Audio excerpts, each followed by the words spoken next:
Hoy pasaron ya 10 meses que la apartaron de mí.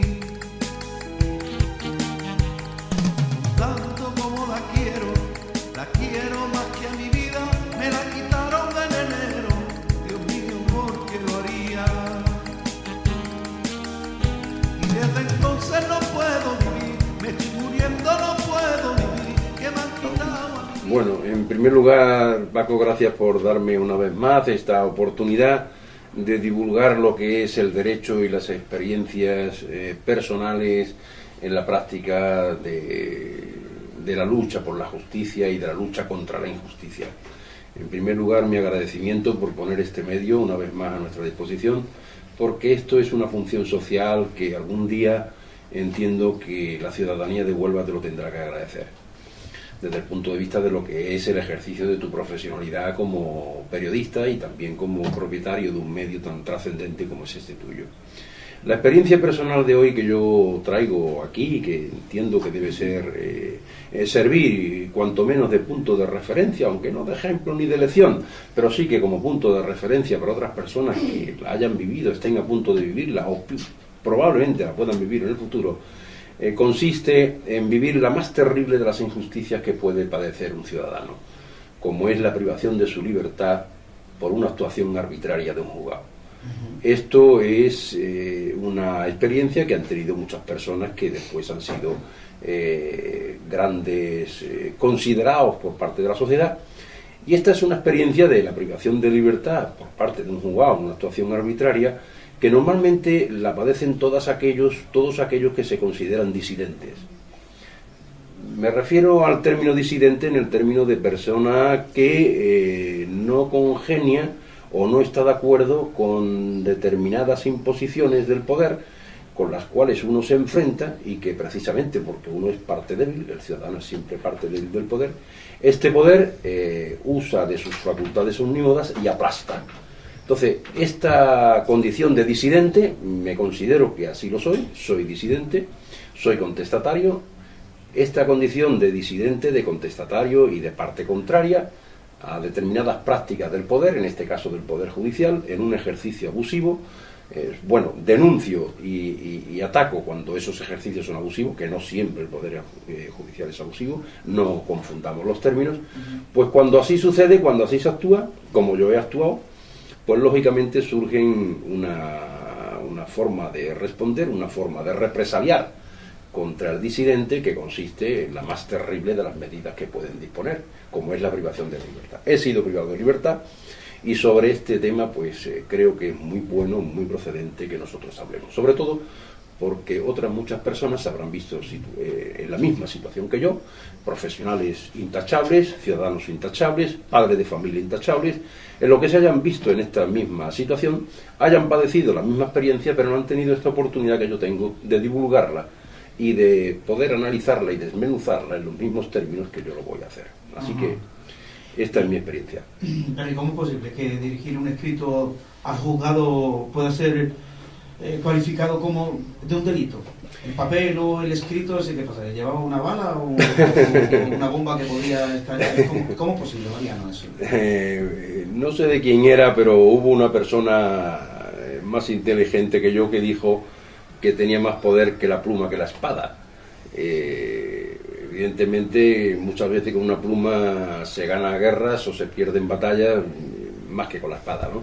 No es que el escrito, es decir, yo he sido privado de libertad precisamente por eso, por dirigir un escrito a juzgado, que es lo habitual que yo hago cada día en ejercicio de mi profesión como abogado. No es que el ejercicio de esa actividad, de ese escrito al juzgado, sea motivo delictivo, sino que como el escrito va dirigido contra una persona que tiene facultades para privar la libertad de los demás y le resulta molesto, pues lo cualifica de delictivo, pero no porque sea delictivo, sino porque le resulta molesto. Es decir, porque le contraría a su poderío. Es decir, porque le lleva la contraria a su vanidad, porque le desmerece o le desvanece el sentido, digamos, del orgullo y de la posesión de poder que determinados sujetos con facultades jurisdiccionales pues tienen. Mi escrito al juzgado, motivo por el cual ha sido cualificado de delictivo, no es más que el relato de unos hechos ciertos, empleando unos términos que yo considero que evidentemente pueden ser tachables, los términos empleados, pero no el fondo. Es decir, en todo acto, en todo hecho, hay que analizar la forma y el fondo. En los escritos hay que analizar la forma empleada, que puede ser una forma inadecuada, pero un fondo que puede ser muy adecuado. Una verdad se puede describir de una forma grosera o de una forma civilizada, pero no deja de ser verdad porque lo diga de forma grosera o porque lo diga de forma civilizada. Mi escrito al juzgado encierra una gran verdad, y es que los juzgados de familia están torturando a los padres y torturando a los hijos. Los juzgados de familia, no todos, pero en buena parte de ellos, o bien los juzgados de lo penal, cuando enjuicias a padre por razones de conflictos familiares, se comportan y dictan medidas de una manera que son totalmente leoninas y contrarias a los derechos fundamentales. Ese es el contenido de mi escrito. Y como el contenido de mi escrito es certero, pero no ha guardado las formas adecuadas, que desde el punto de vista, si quieres, de la lectura del hipócrita, son las recomendables, porque no se ha guardado las formas, se ha considerado de delictivo. Y precisamente porque se ha considerado delictivo, pues me ha supuesto una sanción penal como ha sido la privación de libertad, la cual, por otra parte, pues me ha sido una experiencia gratísima, una experiencia muy reconfortante, muy fortificante para mi espíritu, como después veremos en la entrevista. ¿Era injurioso y calumnioso ese escrito? Efectivamente, eso es como lo ha sido calificado. Han sido calificados el escrito de injurioso y calumnioso. Mire usted, la injuria y la calumnia hace falta, para que así se tipifiquen, y así lo dice el Código Penal, para que sea calificado de esa manera, hace falta que sea, es decir, que el ánimo implícito expresado en el escrito, en la expresión, ha de ser injurioso o calumnioso, es decir, el animus injuriandi. El animus injurioso y calumnioso va íntimamente unido a la lesión al honor. El honor de las personas se lesionan, es decir, como cuando padecen su mayor grado de lesión, es cuando esas expresiones se divulgan. Los atentados contra el honor, casados con la noción de difamación, van siempre unidos a la publicidad. Por lo tanto, un escrito que se dirige al juzgado, para que lo lea un determinado fiscal o un determinado juez, que no tiene por qué leerlo nadie más, solamente el juez, fiscal y el secretario, no tiene por qué leerlo nadie más, si acaso la parte contraria, pero no tiene por qué, no sale del circuito del juzgado, que por lo tanto no tiene publicidad. Ese escrito no puede ser nunca ni injurioso ni calumnioso, porque carece del animus injuriandi, carece del elemento difamatorio, carece de la razón imprescindible o del motivo imprescindible para lesionar el honor de una persona, como es la publicidad.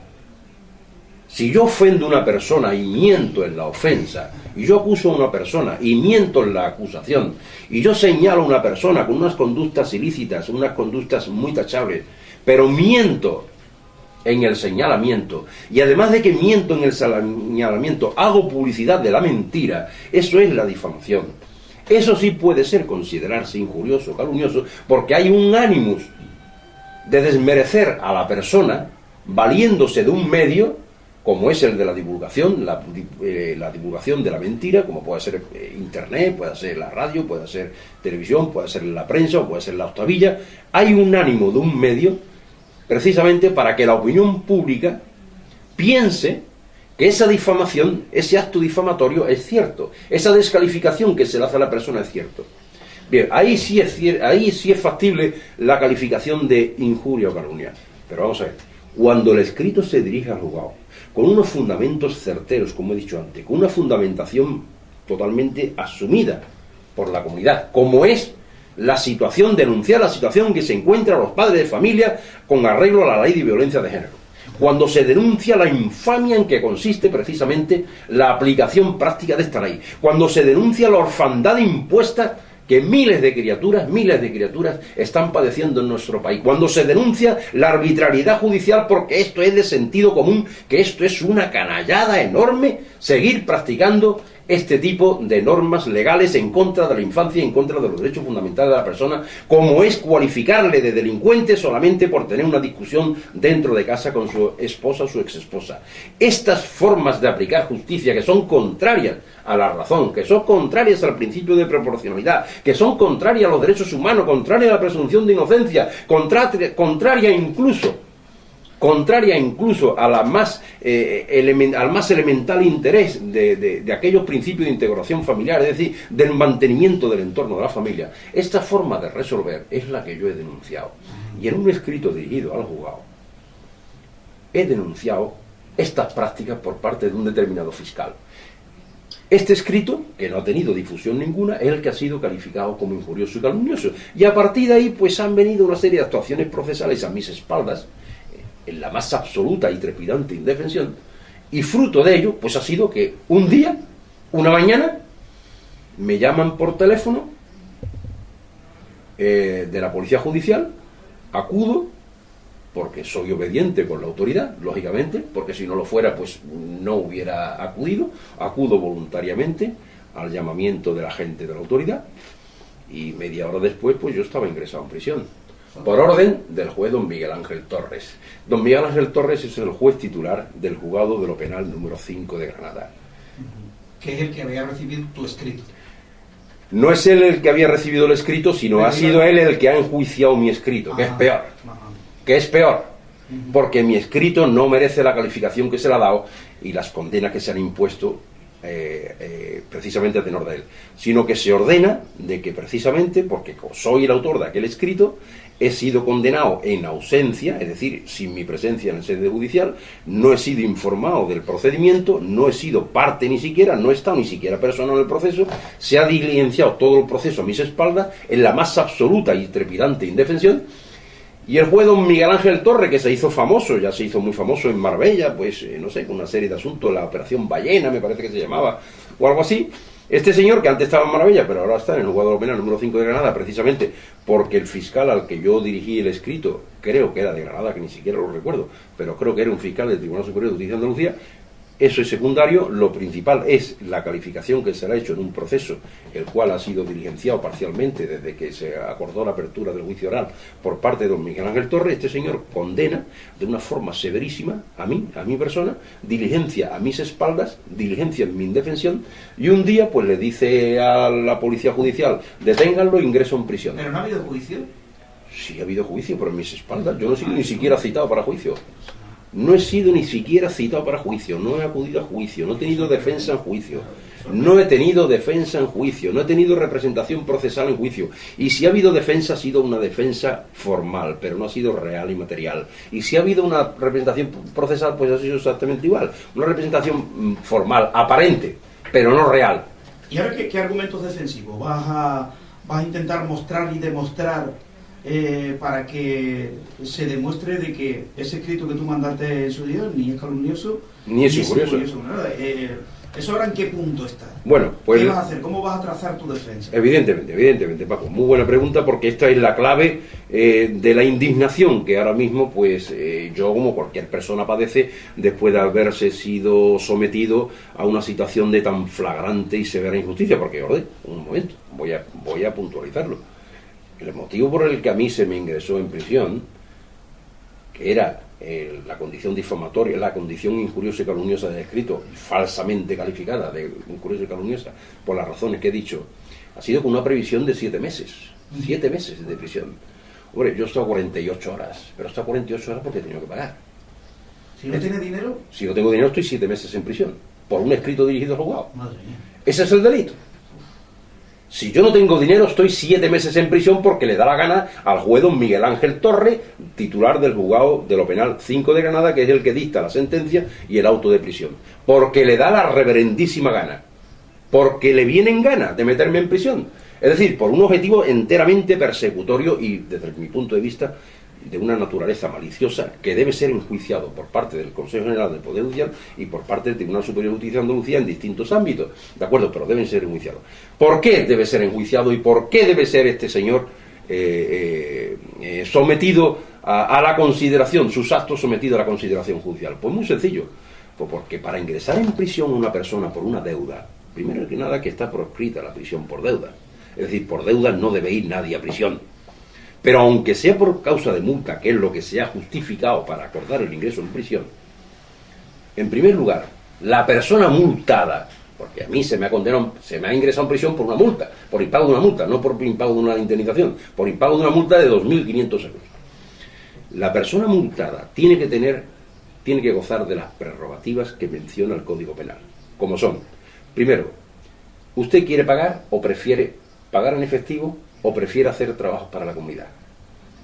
Y entonces se le da esa opción. Así lo recoge el Código Penal, los artículos 180 al 190, con distintas variaciones y con distintas hipótesis de acontecimientos, con distintos presupuestos procesales.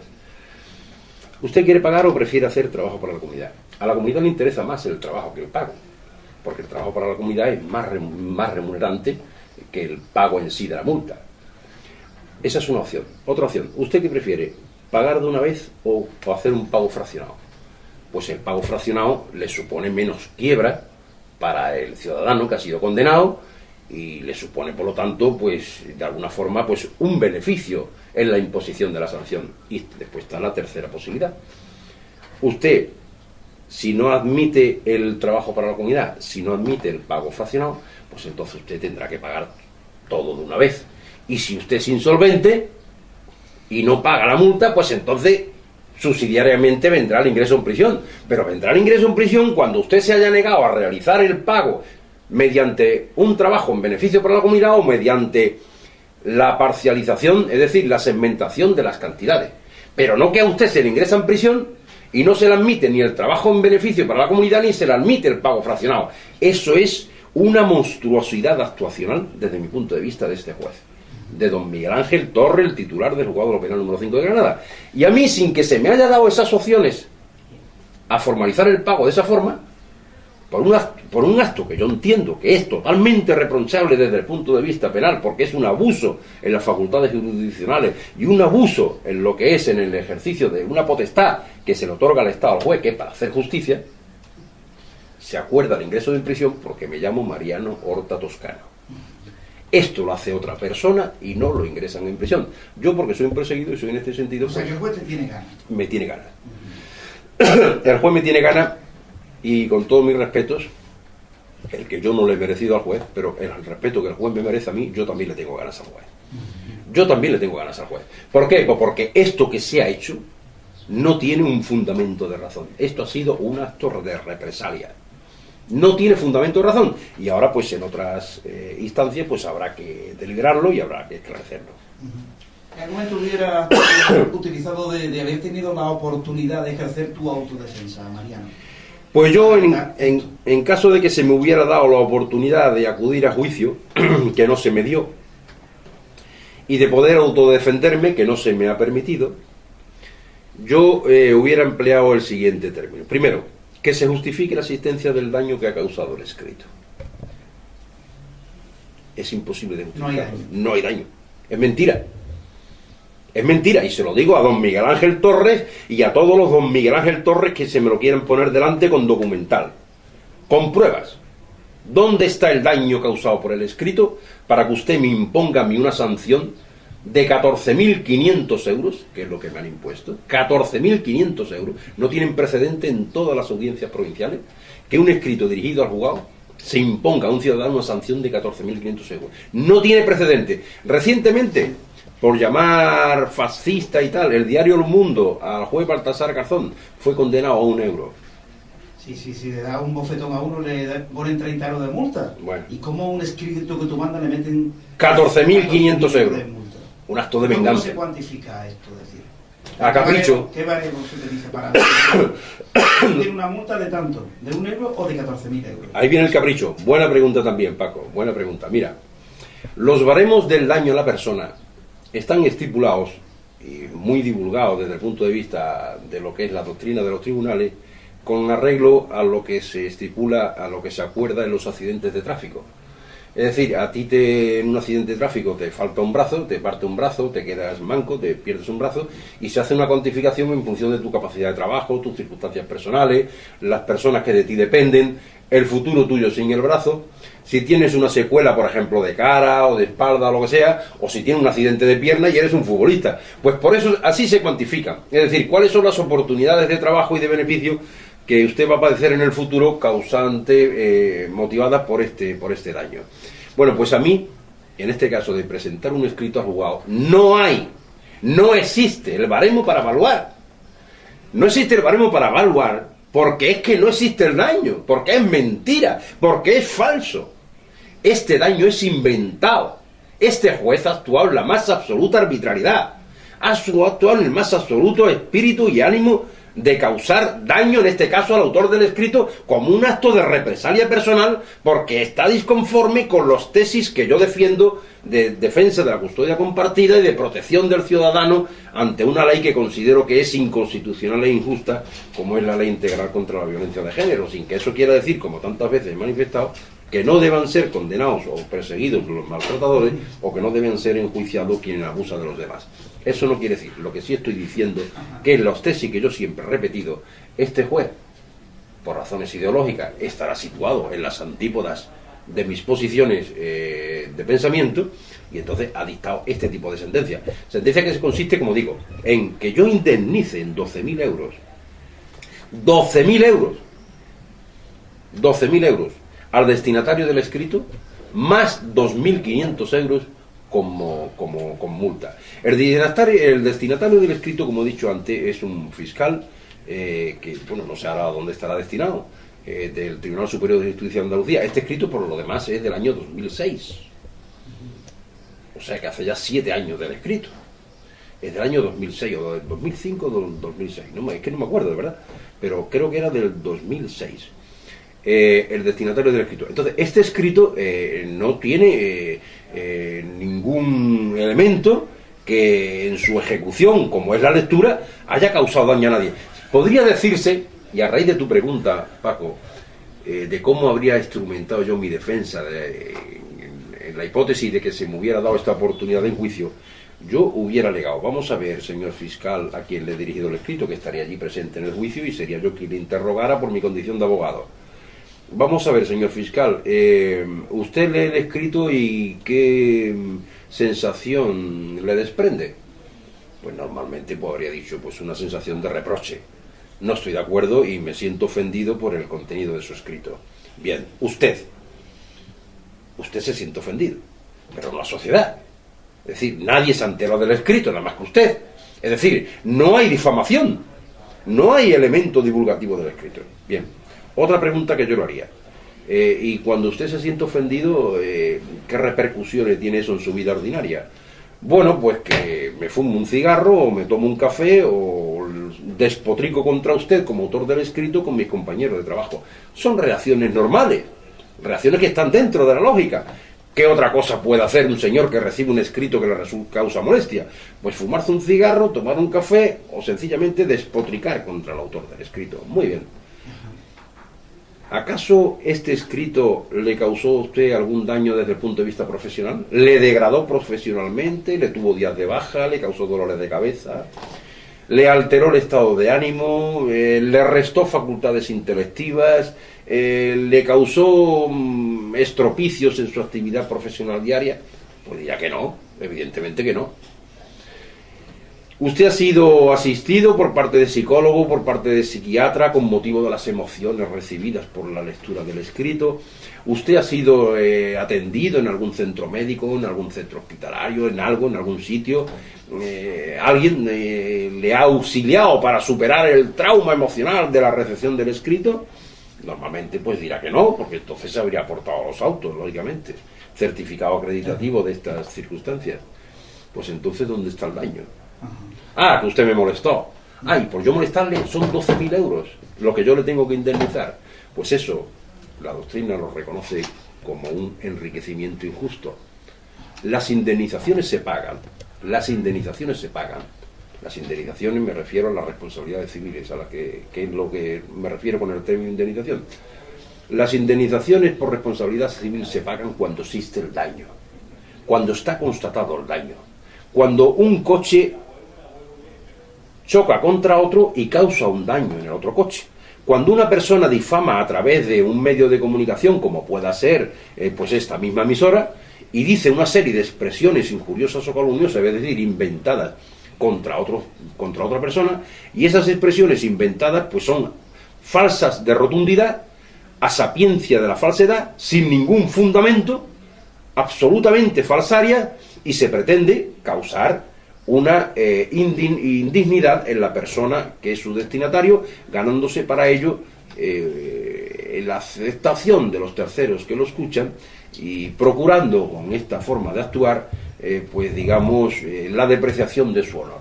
Pero cuando esto no sucede, cuando es un simple escrito que se presenta en el juzgado y el destinatario lo lee, un destinatario que además es fiscal y está acostumbrado a leer escritos de asesinatos, de homicidios, de violaciones, de robos, de estafas, y escucha que yo le digo, pues mire usted, por la custodia compartida, pues los niños, pues esto es un crimen lo que se está haciendo contra la infancia, pues esto no hay derecho, los padres estamos en la indefensión procesal más absoluta, y usted está actuando de esta manera, y usted no debe actuar de esta forma, usted debe ser consciente del daño que se le está haciendo a la criatura. Mi hija es una víctima, mi hija, Catalina Horta García, es una víctima de esta situación, usted ha participado en el proceso, yo soy el padre y mi hija se está quedando huérfana de padre por culpa de sus actuaciones. Eso es lo que dice el escrito. Y por eso dice, pues 14.000 euros de multa por escribir esto. 12.000 euros de multa, 12.000 euros de indemnización, un pelotazo, más 2.500 euros de multa. Y si no me lo pagas de inmediato,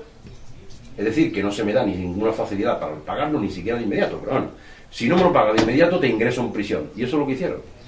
Ahora, te ingreso en prisión y después me lo pagas de inmediato. ¿Y esto queda así ya, Mariano? No. Ahora tendrá tu réplica, claro, la oportunidad de recuperar ese dinero. Claro.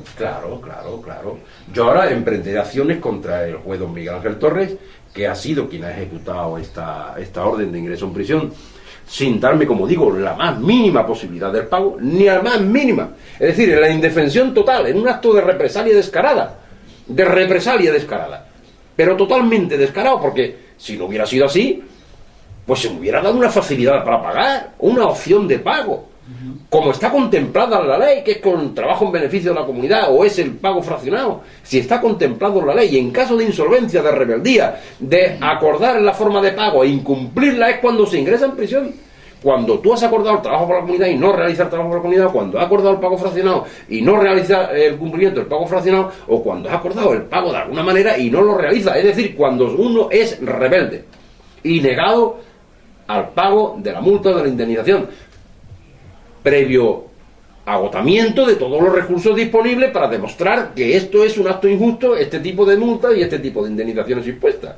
Lo cual no quiere decir, por lo tanto, que aunque se pague, se esté conforme con lo que se paga. Pues cuando se agoten todos esos pasos es cuando se puede acordar, como última medida, como última ratio, como última opción, el ingreso en prisión. Pero no que este juez ha decidido, no. Como primera medida te ingreso en prisión en acto de represalia. Y como última, si quieres salir de prisión 7 meses, paga los 14.500 euros, siendo el ingreso en prisión no por los 14.500 euros, sino por los 2.500 de multa, que es todavía más sofocante. Pero dicen, para pagar la multa, que eso lo contempla así la legalidad, para pagar la multa usted tiene que pagar primero la indemnización. Es decir, primero el destinatario del escrito pega el pelotazo, que es un fiscal. ¿Y ese dinero está en el bolsillo del juez ahora mismo? Ahora mismo está en la cuenta del juzgado. Ajá. Y yo la he impugnado. Hoy mismo se ha presentado el recurso. Que no se le entrega al fiscal esa cantidad. Aquí esto se tiene que derimir. Es decir, aquí no ha existido daño y esto es un pelotazo, esto es un acto injusto. Aquí hay indicios racionales para pensar que la sentencia condenatoria puede ser delictiva. Yo voy a tratar de demostrar que lo es la sentencia condenatoria.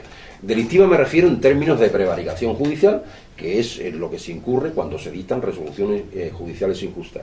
Voy a tratar, puede ser delictiva, y eso lo tendrá que determinar el Tribunal Superior de Justicia de Andalucía, que es el competente, a través de las pertinentes acciones que tendremos que emprender. Pero el recurso que yo he interpuesto hoy mismo ha sido contra el auto de libertad y contra el auto de prisión. El auto de prisión es del día 14 de mayo, del pasado martes, y el auto de libertad ha sido del día 16, del pasado jueves. Pues entonces, en esta situación, entiendo que hay, como ha habido una indefensión total en la tramitación del proceso y en la imposición de las sanciones, que son totalmente arbitrarias por las razones que te digo, Paco, de que no existe daño. Como hay una arbitrariedad total y absoluta, y es escandalosa esa arbitrariedad, yo creo que esto se debe de reparar. Y este juez, don Miguel Ángel Torres, pues debe conocer el Consejo General del Poder Judicial, el tipo de resoluciones que está dictando, y debe de conocer también el Tribunal Superior de Justicia de Andalucía si esta sentencia, estas decisiones, estas medidas adoptadas con ingreso arbitrario en prisión, pues son y o merecen el reproche penal del juez o no merece el reproche penal del juez. Yo desde mi punto de vista creo que sí lo merece y así lo trataré de demostrar y trataré de acreditar a través de los pertinentes recursos. Lo lamentable, lo verdaderamente lamentable es que ahora el proceso judicial, es decir, la justicia en sí es proteccionista de este tipo de actos. Y en vez de defender al ciudadano indefenso, como en este caso ha sido el que comentamos, en vez de proteger al ciudadano indefenso, todo lo contrario, le desprotege y protege la actuación judicial, por más injusta y por más aberrante que es. Pero así está el sistema. ¿Esto quién lo hacemos cambiar? Porque tenemos que hacer cambiar a los ciudadanos. ¿A través de qué? Pues a través de nuestra protesta, de nuestra queja y de nuestros escritos continuos al juzgado y de la manifestación en los medios de cuáles son las injusticias que con tanta frecuencia se vienen cometiendo, que es lo que estoy haciendo en este acto. Muy satisfactoriamente, además. Y bueno, estamos en la recta final, Mariano, y la experiencia de esos 2 días que has estado en prisión, con los presos, con los funcionarios, ¿cómo ha sido? Bueno, han sido 48 horas, pero repartidas en 3 días. Ha sido 3 días. Bueno, la experiencia ha sido maravillosa. Maravillosa. ¿Te han tratado bien? Bueno, no es que me hayan tratado bien, me han tratado mejor. Maravillosamente. Los funcionarios, maravillosos. Los funcionarios han sido unos... yo estaba confundido con el tema de los funcionarios. Sobre este tema, si me permite, yo quisiera que me dieras unos minutos más de tiempo, te lo ruego, Paco, porque es muy interesante que la sociedad se mentalice a que la prisión es una institución de la sociedad, como pueda ser el hospital, o como puedan ser los colegios, las escuelas, o como puedan ser las iglesias, o como puedan ser, pues qué te digo yo, pues las universidades. La prisión es una institución que está dentro, forma parte de la sociedad y hace falta. Es decir, las prisiones son necesarias.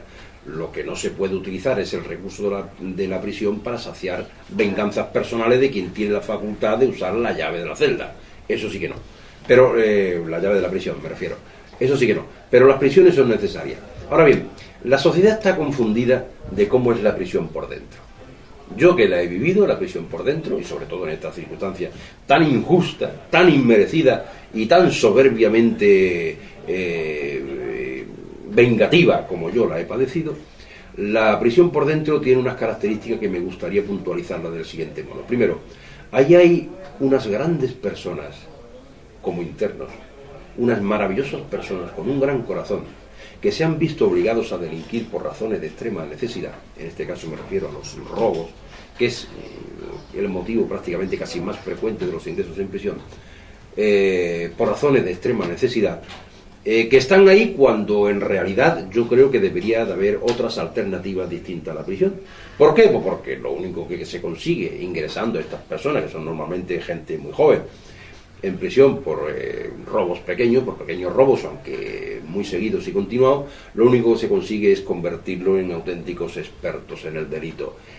Para eso no está hecho la prisión está hecho para rehabilitarles, no para dejarles ahí dentro y que se pudran y que se perfeccionen en sus tácticas delictivas.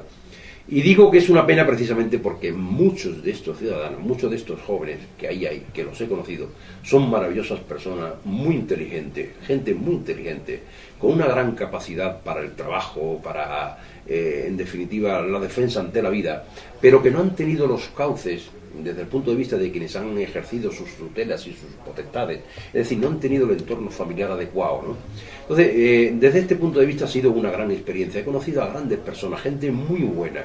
Me alegro muchísimo de haber estado en prisión por la gente que he conocido. Y desde el punto de vista de lo que es el funcionamiento interno de la cárcel, es decir, el manejo de los funcionarios, de los internos por parte de los funcionarios, pues he quedado sorprendido. El gran número, es decir, la mayoría de los funcionarios que hay en la cárcel de Huelva, toma nota, son licenciados en Derecho.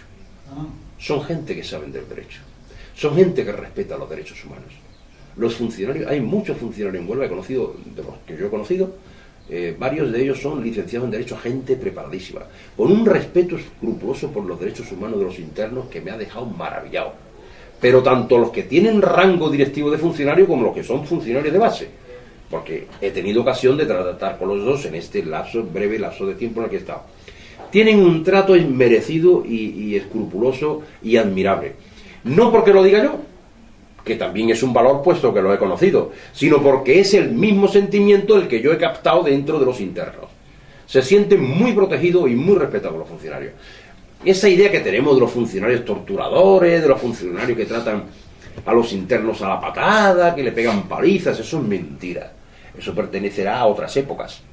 Yo, de las personas con las que he tratado en prisión, nadie me ha hecho el más mínimo ni leve referencia a un trato indigno, a un trato desafortunado. Lo que es cierto es que de vez en cuando pues surgen algunos internos que son inadaptados incluso para dentro de la cárcel, se vuelven peligrosos para otros y tienen que ser apartados y destinados a otros módulos que son de mayor severidad. Pero eso se hace en protección del interno débil. En protección del interno débil se le aparta al agresivo. Y lógicamente ahí hay que aplicar medidas contundentes, pero esa medida contundente no la aplica el funcionario, la aplica el sistema penitenciario.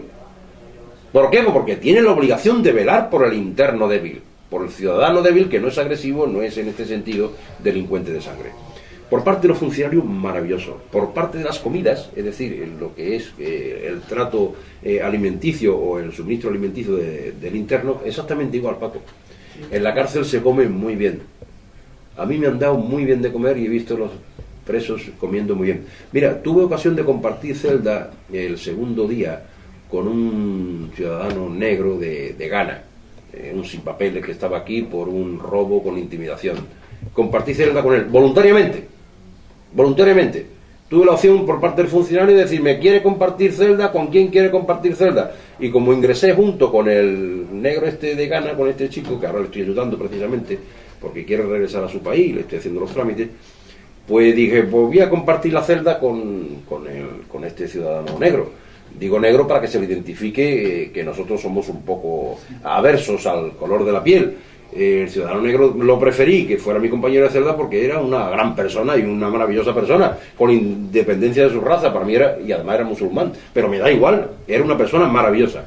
He compartido celda con él. Bueno, pues este ciudadano que ha cometido el delito de robo con intimidación, lo cometió en San Juan del Puerto y fue detenido en Rociana, yo lo he comprendido perfectamente. ¿Por qué este ciudadano ha cometido el robo con intimidación? Pues porque tiene para comer, no tiene para comer. Ahora, ¿por qué permiten que los extranjeros indocumentados entren en el país? No se les da trabajo, no se les da residencia. ¿De qué viven? Pues tendrán que delinquir. Pues que no se les permita la entrada. Pero una vez que conoce a estas personas, que es a lo que voy, ya estos son temas de política criminal que no es oportuno que nosotros profundicemos, sino que estamos hablando del interior de la cárcel, no de la forma del tratamiento de los extranjeros. Este ciudadano es una gran persona y con quien he compartido celda y ha sido también una gran experiencia. Y he comprendido que este ciudadano está en la cárcel por estado de necesidad para comer, para alimentarse. Pues bien, la alimentación que se provee en la cárcel a los internos es muchísimo mejor que la que este ciudadano podía tener fuera de la cárcel, lo cual para él es una residencia. Sí. Ha sido una gran residencia, pero eso le cuesta mucho dinero al erario público. Eso le cuesta muchísimo dinero. Y en esta misma situación de este ciudadano también ha habido otro ciudadano de Huelva, a los que he conocido, que también han estado en esta situación. Es decir, que han robado por estado de necesidad. Y son personas maravillosas, que con una adecuada formación, educación y diligencia en cuanto a la tutela como persona desde su más tierna juventud, pues estos chavales pueden ser grandes profesionales de la mecánica, de la informática, de la astronomía o de lo que les dé la gana, pues son gente muy interesante.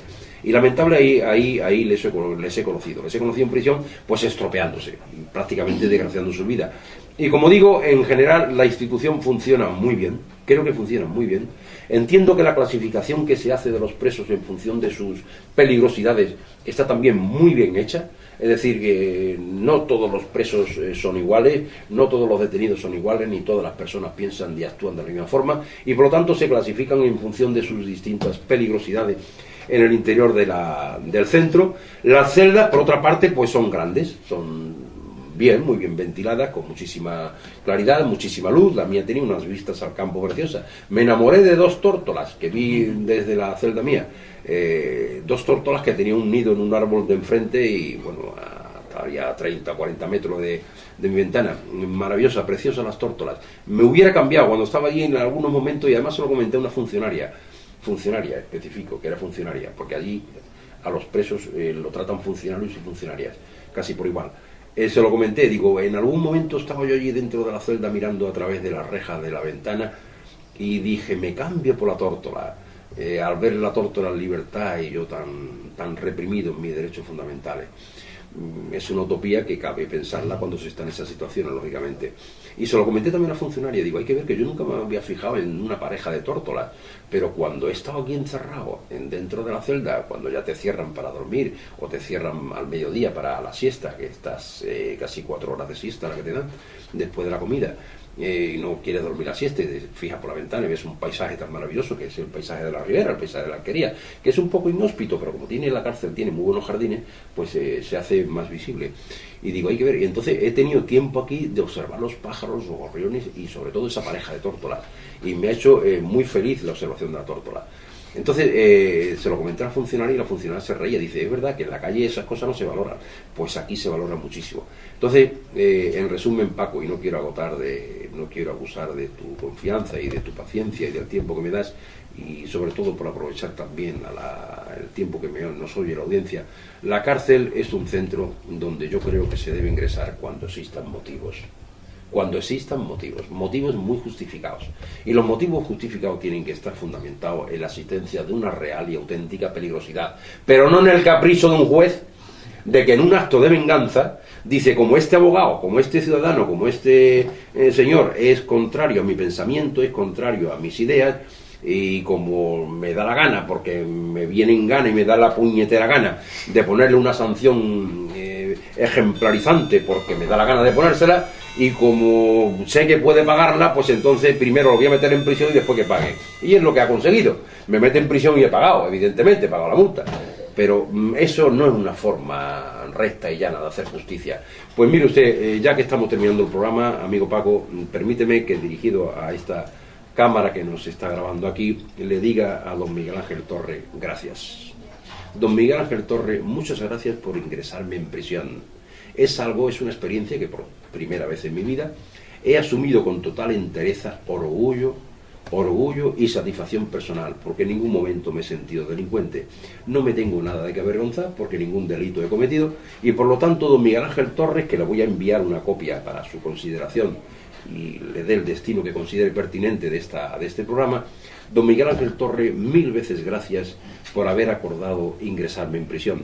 Pero por otra parte le digo que 1000 veces estará usted recibiendo escritos míos para que sea el sistema judicial quien a usted le ponga en su sitio, porque esto que usted ha hecho conmigo lo habrá hecho con muchísimas otras personas que no han tenido ni mi entereza personal ni mi capacidad para responder inmediatamente a este capricho de estas multas y estas indemnizaciones. De manera que por una parte, en mi aspecto personal, gracias, pero desde el punto de vista de lo que es la justicia, usted no me va a perder de vista tan fácilmente. Creo que el sistema judicial me debe proteger. No a mí, sino también a otros muchos ciudadanos con los cuales usted habrá hecho la misma tropelía que ha hecho conmigo. Muy bien, Mariano, clarito, ha hablado Mariano Horta en el programa especial contando su experiencia y esa injusticia que se ha cometido sobre él, pero al final vencerá en Esperemos que sí, Paco, esperemos que sí. Porque la razón y la justicia siempre van de la mano. La razón y la justicia, no la injusticia, la razón y la justicia. Y lo que ha hecho don Miguel Ángel Torre no es un acto de justicia, es un acto de injusticia. Pero yo creo en la justicia. El jueves seguiremos, Mariano. Muy bien, muchas gracias, Paco. Muchas gracias por esta oportunidad. Para la programación continúa con Abraham en Antena Huelva Radio.